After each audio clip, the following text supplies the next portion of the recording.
Di balik megahnya proyek jalan tol Pekanbaru Rengat, ada satu pertanyaan yang belum terjawab tuntas. Tanah siapa yang sebenarnya sedang kita bangun? Ini bukan cerita tentang menolak pembangunan. Ini cerita tentang seorang perempuan 73 tahun nenek Asni yang tanahnya puluhan tahun ia kuasai, rawat, dan pertahankan. Tiba-tiba berubah status ketika ganti rugi akan dibayarkan. Awalnya, tanah itu dinyatakan aman, tidak sengketa, tidak masalah. Itu disampaikan dalam ropet-ropet awal menjelang pembangunan. Tapi ketika uang ganti rugi akan cair, tiba-tiba muncul klaim baru. Seseorang bernama Rohadi mengaku mendapat kuasa jual dari seseorang bernama Nur Hayati. Kuasa itu dibuat lewat notaris. Namun ketika ditelusuri, identitas Nur Hayati dipertanyakan. Alamatnya tidak jelas, datanya tidak ditemukan secara meyakinkan. Meski begitu, proses administrasi tetap berjalan. Yang lebih mengejutkan lagi, sertifikat hak milik atas nama Nur Hayati tercatat di Kelurahan Lembah Damai. Padahal lokasi tanah yang terdampak tol berada di Muara Fajar Timur, Rumbai Barat.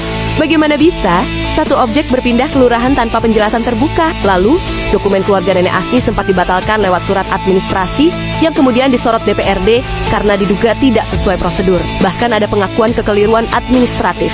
Kasipem Camat Rumbai, Indra Gafur pun sudah mengakui bahwa dia mengeluarkan surat pembatalan atas permintaan lisan dari mafia tanah. Kini dia sudah mencabut surat itu dan meminta maaf kepada nenek Asni. Tapi dampaknya sudah terjadi, uang ganti rugi tidak dibayarkan. Dana dititipkan ke pengadilan melalui proses konsinyasi karena dianggap ada sengketa. Dan yang terbaru, dalam sidang lapangan, pihak yang mengklaim tanah tersebut disebut tidak bisa menunjukkan dengan jelas letak tanah yang mereka klaim. Sidang ditunda. Pertanyaannya sederhana, kalau tanahnya tidak bisa ditunjukkan, kalau lokasinya berbeda kelurahan, kalau dokumennya pernah dibatalkan tanpa prosedur jelas, sorotan tertuju tajam kepada BPN Kota Pekanbaru sebagai pejabat pengadaan sekaligus verifikator lahan tol Pekanbaru Rengat dan PPTK Tol yang membuat permohonan fiktif ke pengadilan. Sudah hampir 1 tahun penetapan konsinyasi di Pengadilan Negeri Pekanbaru tidak berjalan. Penyebabnya, relaas panggilan sidang tidak dapat disampaikan karena Nur Hayati dan Hartati Ningsih diduga fiktif. Akibatnya, proses hukum terhenti dan nasib nenek Hasni terkatung-katung tanpa kepastian hukum. Apalagi, dalam sidang lapangan oleh Pengadilan Pekanbaru, pihak penggugat tak mampu menunjukkan di mana lokasi tanahnya. Indikasi mafia tanah sangat kuat.